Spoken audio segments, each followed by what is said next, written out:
The story from Monday morning. I can confirm that we have Valerie Lynch on the line. Valerie, good morning to you. Good morning, guys. How are you? I'm very well. Can I ask you exactly how you managed to get on the field of play when everybody in Limerick was trying to do it, but you actually managed it? Well, now that's a big top secret, but I can tell you honestly, it wasn't planned or premeditated, but I had great assistance and a lovely gentleman, and it paid to be very small. That's all I can say. And there was no stopping me. Did you tell him that my son's out there and I'm going out to see him? I had a nice little word. I didn't even say my son. I don't believe in that my son nonsense. I said one moment, one hug, I'll be back. And then I got out and then I said, oh my God, I didn't know. I ran like the clatters. So I was delighted I got to Cian, because Cian actually was just standing and he wasn't breathing at all. And I gave him a slap on the back and rubbed him up and he bawled into my shoulders. I had the moment and I ran back. What was that like? Because he actually said to us that he was finding it difficult to breathe, and then he could actually just have this moment of release. Yeah, that's exactly what happened. He was actually in shock. I knew by his face he wasn't breathing. So I put my hand, gave him a slap, and he it looks like he just bawled. He just bawled into my shoulders. Yeah, and obviously there's just this kind of instinct that kicks in that you just need to get there from your perspective. Absolutely. I just knew he needed it, and by God he did. And I just held him and he released the tears and left a big sigh out, and I just slapped him and told him, go enjoy this. I'm so proud.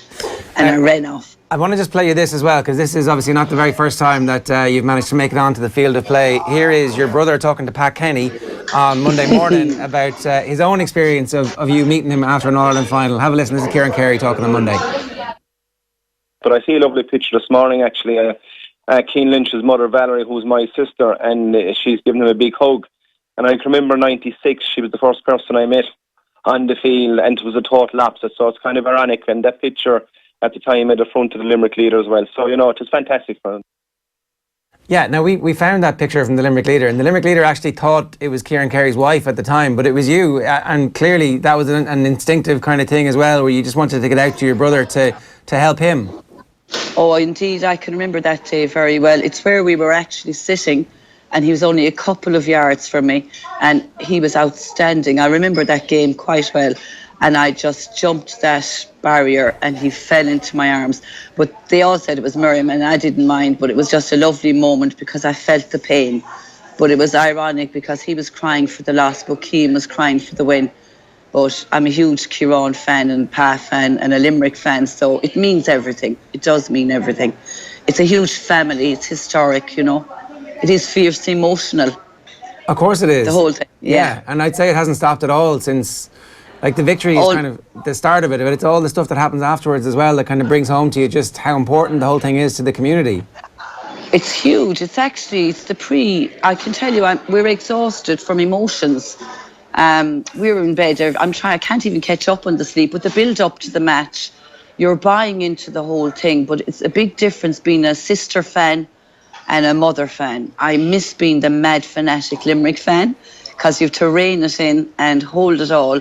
So we've learned from Cian, I can tell you. But it's just outstanding. It really is, yeah. He has grounded us all. He nearly killed me for the week, What was that week actually like? Listen, if we were to tell you the truth, for years I've been watching all these fantastic Kilkenny families, Tipperary, the whole shag and lot of them. Oh, 'tis wonderful. 'Tis death. It's hell on earth getting ready for an All-Ireland. But it's just wonderful. Saturday was the worst, longest day of my life waiting for it. He nearly killed me. I'm told him I'm going to kill him this week. Cool as a breeze going around, focus, and we don't know our heads from our elbows. Up and down, in and out, getting nowhere. But staying focused. I kept it so low-key. John Kiley was spot on. Low-key, keep it down, cool. What is Cian like in the build-up to a big game? I love that now because he's killing me with his breastfeeding and all that. He is so he's a bowel belt. He's absolutely the most determined young person I've ever come across. He's so focused. He's such a leader. He's so ordinary and normal. And when you meet Cian and when I meet Cian, that's Cian. He doesn't change. Cian is Cian. He is himself. But I know his moves, I know his needs. He never asks for anything, but he's just Cian. He is so focused, it scares me at times. Yeah, like the focus is one thing, but actually maintaining the humility is another thing, because, you know, we've all known Cian for a few years, and he's been on the national scene for a few years, and when you get that at a very young age, it can sometimes go to one's head, but that's never happened with Cian. Like, is that just a natural part of his character, or has he actually had to work on that a little bit?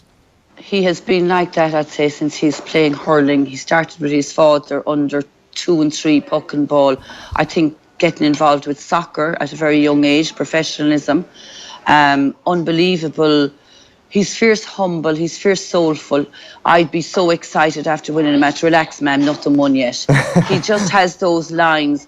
But how he releases, he sings his arse off morning, noon and night, dancing and driving us all mad, you know. He has his releases, he has his own way of dealing with it. His mental strength is excellent. And he's just cool and calm and mentally strong. He's a great young fella. He's apparently a big Westlife fan. World of Our Own, is that one of his favourites? Listen, he's a fierce fan. Listen, if I had to tell you the songs, he varies his music. Ed Sheeran, Westlife, he'd come often and he'd have the High Kings and the Wolf Tones. He has such a mix, and he's a great house singer himself. That's his stuff. But I mean, all those lads, from Cian, from Nicky Quaid right through, I'm so proud of all of them, and all the past hurlers of Limerick. I just love it. I'm proud of all hurlers because I love it.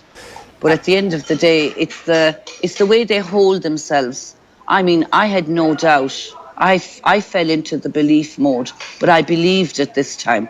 We weren't just saying it. They were like Vikings coming out there. There was no one going to take that cup off Limerick. That's a fact. Owen mentioned that, like, we've known Cian now for a couple of years as a hurler. Like, he was very young coming into the senior team. Were you concerned like, you know, because there's pressure on any kid coming through, especially someone who has his heritage and his family and coming from the club that he comes from? It's, you know, it's such an important club in Limerick's history, and Kieran Carey is such a big character on the national stage that there was this huge expectation. Were you like, were you naturally concerned and thinking maybe actually we should hold this back a year or two, or what did you think at the time? I can always remember, in actual fact, when he broke on to the senior, and I also remember he was doing his leaving cert, and Kieran was involved with the 21s, and he had Cian down. I nearly fought with Kieran because Mammy steps in and he's my young fella and he's doing his studies and all that goes with being a parent. But Cian himself, his release while he was studying is his sport. He was well able to participate. I've never seen him studying, by the way, and he achieves so much. He just fits it in. So I know his character, but I was glad the day he became 18, because that's when you have to step back as a parent. I can't protect him. His father was a great protector as much as he can, because as you know, when you're a young fella, everyone's pulling and dragging. It's a 7-day gig. So yeah, I would worry. Of course I'd worry. He's had injuries and all that goes with it. The ice packs, the whole shebang, the grind. I'm coming to mind now is Gary Kirby, and I love Gary. He's one of my greatest fans, we'll say. I love his free taking, but I nearly killed Gary Kirby at the county final when Cian was going on with a half a leg. I wanted to question, where are they going? So yeah, you do worry, but there was no fear. Cian was well up for breaking into that. He was skillful enough for it. What's Patrick's well been like over the past couple of days? Like, I presume for Cian, it's been like so special for him to have someone like Aaron Gillan in there in the team with him. Like I'm sure they've been close to best friends for years and years and years. Well, we say Aaron Gillan and Dermot and all the Patrick's well boys, past and present. Listen, they are just all buddies, all mates, but their support is phenomenal. Our club is massive, and they are so proud. Everywhere you're going, every mother, chick, grandmother, everybody is out, and everyone you meet now, they just even can't speak. So I can tell you they're looking forward to the cup coming to Patrickswell, hopefully on Saturday. But we're so proud of our 3 boys, absolutely, starting and actually having a huge part to play in the team. I was just thinking afterwards when we were talking to him on Monday morning, there was a bit of a, very early on in the game, in the first 2 minutes, there was a pick-up in midfield where he kind of just tapped the ball, and you were like, okay, that's grand. I'm delighted he's got that out of his system now, where, you know, his touch is in straight away in the match, and like, he got a chance and he got on the ball. So very early on, it was clear that this All-Ireland final wasn't going to pass him by. What's that experience like for you? Are you watching that as well, going, okay, right, we're at it now today, this is fine? Yeah, because we're so long at this, I so know Keane's form. The bigger the day, the better he'll fire. He will never leave anyone down. I don't worry one bit about him. You'll never hear me roaring and shouting for him. I roar and shout for the rest of them. I back off totally. I don't worry about him. He's well up for it mentally and physically and strength. There's nothing past him. Yeah.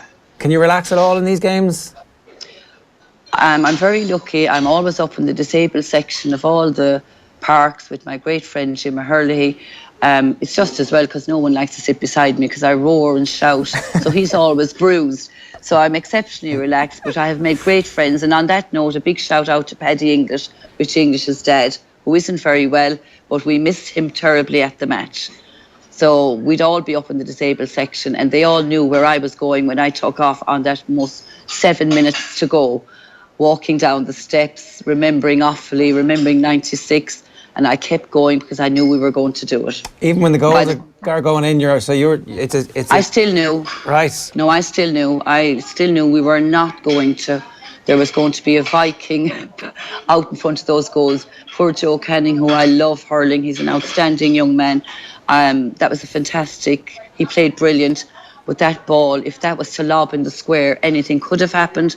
But I just knew we were getting this. And Valerie, what happened afterwards? Like, so after, did you come off the field? Did you go back? I did what I was, honest to God, I did. I just did my hug. The two Patrickswell boys, I met them. A few other lads were trying to grab me. I ran like Knight Rider. I went back and I thanked the gentleman, and some fans helped me back up. And I went on my walk with Jim with our wheelchair, and it took us an hour and a half. We soaked it up. I didn't meet anyone else then for a couple of hours later. I met loads of people. We were singing Limerick, You're a Lady. We were having a great time, just soaking, enjoying it. And I'm still savouring it. Nice and relaxed. Well, I hope the feeling of joy never leaves you, Valerie. Great stuff. Thanks a million for joining us today. It's been a brilliant story all week. You're more than welcome. Thank you very much. No worries. Thanks a million. It's Valerie Lynch there, Cian Lynch's mum, talking about exactly what it's like to break that cordon. I mean, like, it was dangerous, I'm telling you. Like, we saw a guy trying to get on from the hill and he was not very well treated when he tried to get on. He was like, four guards were sitting on him and handcuffed him and led him away. So Valerie obviously has a bit more charm than the guy who was trying to break on from the hill. I'm sure that guy was let go. He was like used as an example. They made an example of him. You weren't tempted to like crowd surf your way down to the pitch after seeing that guy anyway? No. Like, how would you have gone about getting onto the pitch? Do you think it would have been possible? No. No, it's not really. Bring a fake microphone, that's the only thing you can do. Well, there you go. There's an idea. Shouldn't have given that one away, should I? No, it's... yeah, I've always wondered, it's like... Because it's just like a bit of netting. It's like 2-3 rows. Like, if you're quick enough and roll over that netting quickly enough. But there was definitely, like, one area where loads of people were allowed to come out. It looked like Plan B was just about to be into operation, and then they were like, no, we're doing our jobs here. So there was a sense that if Limerick didn't invade the pitch, who was saying this? It's up to Mayo now. Was that Conor McKeown here on Monday? Yeah. It's our last hope. Waterford, maybe. It's really the last bastion of hope when it comes to getting a Plan B back on that big screen. You need to almost have a giant meeting of the 50,000 Mayo fans that will show up at an All-Ireland and say, listen, you do this, do this, you distract that Stuart, you pretend to go into labour, you bring a microphone. You bring a bottle of whiskey. Yeah. Here, look, come on. And you bring an orange bib. You're going to be a Stuart that opens the gate for us. Oh yeah, that's it. That's the one that you want, the actual Stuart. It's like Ocean's 14 or whatever the next one in the series is. Ocean's 14, Mayo fans instigate Plan B. We do have to have a debate a little bit later on this week about who's going to win All Ireland first. Yeah, later on this week at some point, despite the fact that it is Thursday. And it'll be next week now. Yeah, it's going to be next week. Mayo versus Waterford is there anybody else who could go in that? I mean, well, they are the two most famous remaining famines. I mean, Kildare, 1928, but like they're just not a realistic contender at the minute. No, but you know, once you get Jimmy Hyland up to the senior ranks over the next few years, maybe Kildare become a senior contender once again. And we'll save that debate for 2020. Yeah.